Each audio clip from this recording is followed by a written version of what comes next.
BBC lê. Como viviam as pessoas escravizadas pela Igreja no Brasil? Reportagem de Edson Veiga para a BBC News Brasil, lida por Thomas Papon.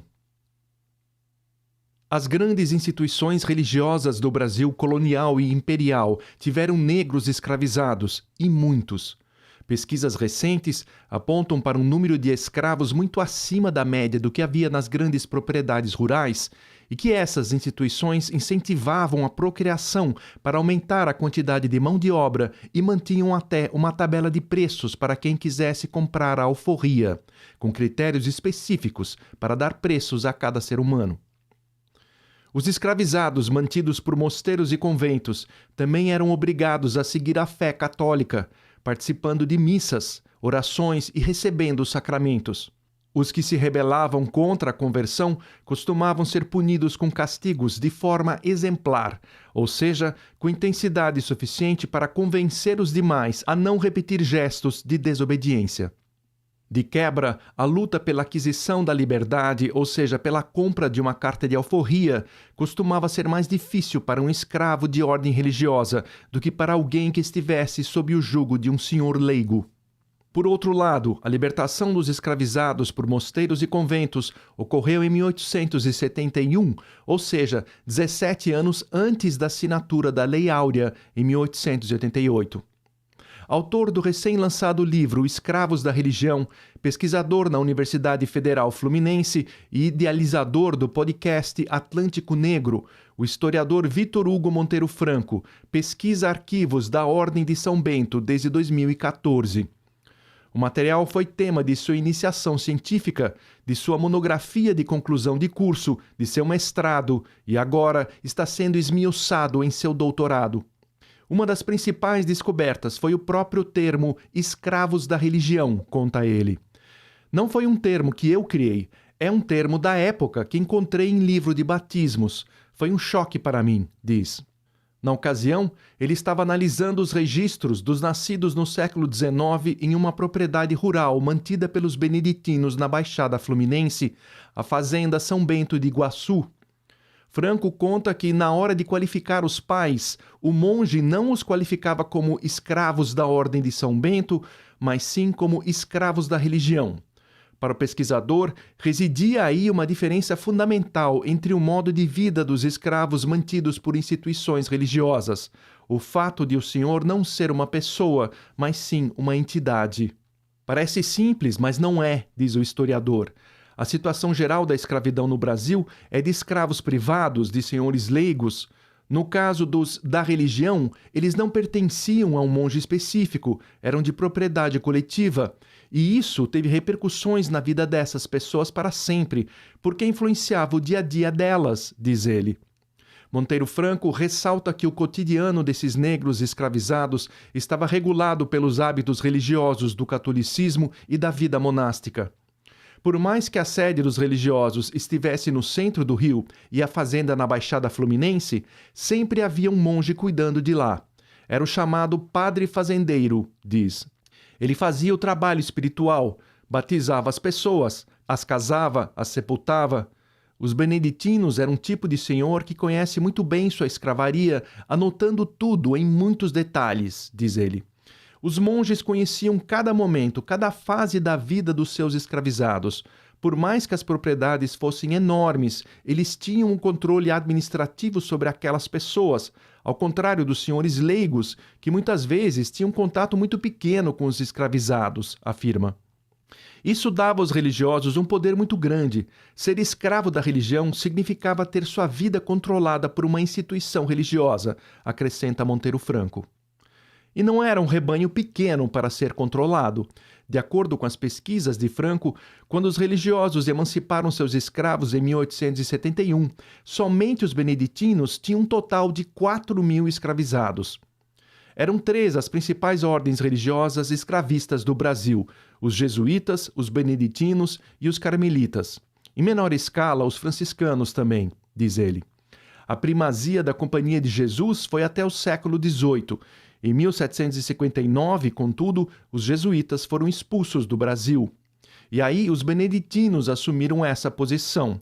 Durante o século XIX, período analisado pela pesquisa de Monteiro Franco, a fazenda de Iguaçu costumava ter um número constante de cerca de 130 escravos.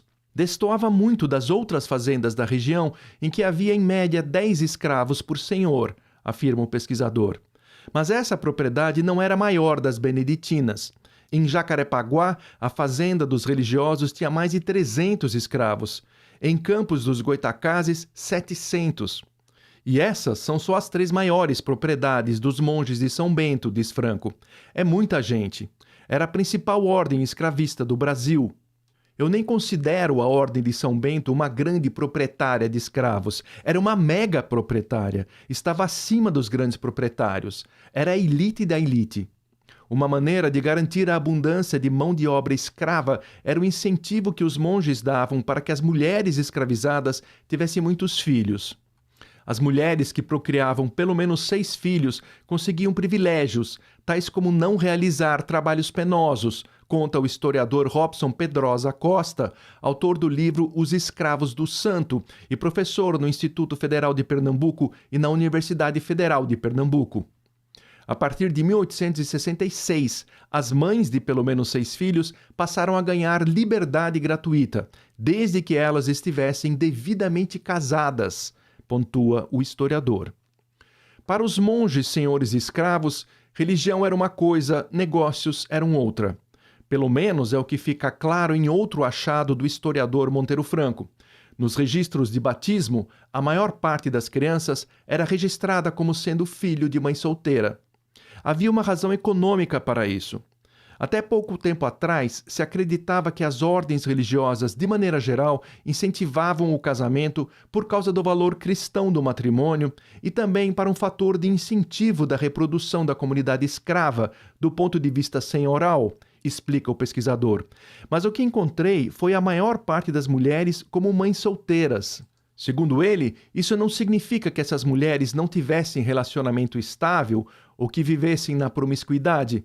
A questão-chave estava na propriedade da criança que nasceria dessa gravidez. Em caso de mãe e pai casados, poderia haver alguma discussão se o filho pertenceria ao senhor da mãe ou do pai. Os beneditinos, então, preferiam não oficializar relações estáveis quando as mulheres de sua fazenda tinham homens de fazendas vizinhas. Quando ambos eram da mesma propriedade, aí sim o sacramento do matrimônio era concedido.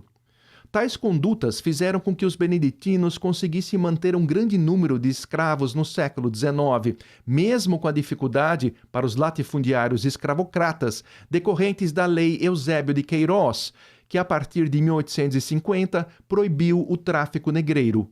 Estas instituições religiosas construíram, ao longo dos séculos, grandes corporações, muito semelhantes a grandes empresas pautadas em um complexo sistema organizacional, afirma o historiador Robson Pedrosa Costa.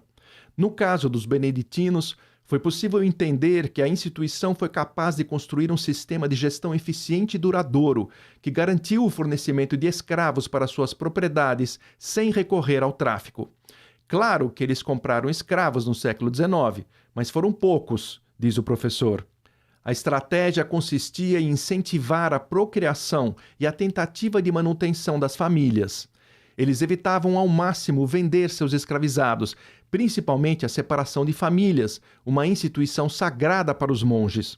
Apenas os cativos considerados incorrigíveis deveriam ser vendidos, mas eles foram poucos. As famílias escravizadas eram extensas e duradouras. Isso garantia a perpetuação do quantitativo de escravos, explica Costa. Uma prática relativamente comum entre escravizados no Brasil, a compra da liberdade, da carta de alforria, era mais difícil para um escravo da religião. Enquanto no caso daquele que servia a um senhor leigo bastava convencê-lo, com acordos e muitas vezes um valor em dinheiro, no caso dos monges era preciso passar por um processo formal. Aquele que pleiteava a alforria precisava fazer uma petição aos religiosos. Não havia negociação direta. Estamos falando de uma propriedade institucional, lembra o historiador Monteiro Franco. Não era simples. Os monges liam a petição e a colocavam para votação, usando favas pretas para marcar as negativas e favas brancas para sinalizar positivo.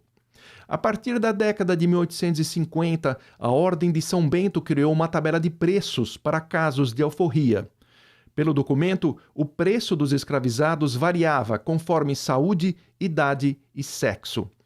O valor ia aumentando de acordo com a idade até a fase mais produtiva. A partir da adolescência, eles passam a entender que um homem pleno de saúde vale mais do que uma mulher, explica Franco. Esse documento mostra com todas as letras qual a posição de um senhor de escravos: transformar as pessoas em commodities, define ele. Embora haja uma corrente que acredite que a escravidão impetrada por religiosos fosse mais branda do que a conduzida por senhores leigos, pelos valores cristãos supostamente respeitados, Franco não compactua com essa ideia. Primeiramente porque é enfático ao dizer que a privação da liberdade a que um escravo está sujeita já é por si só uma grande violência. Além disso, ele encontrou registros que atestam atos de crueldade. Tem um caso em uma fazenda de Cabo Frio, também dos beneditinos, em que 2 monges foram presos depois de matarem, de tanto espancar, um escravizado. Isso no século XVIII, conta ele. Olha o nível da violência. Ele também se deparou com relatos de fugas em que o escravo, uma vez capturado, era submetido a um castigo exemplar. O mesmo acontecia para quem não demonstrasse seguir a fé católica. Mas em que trabalhavam os escravos da religião? Boa parte deles fazia um trabalho semelhante a qualquer outro escravo de propriedades rurais.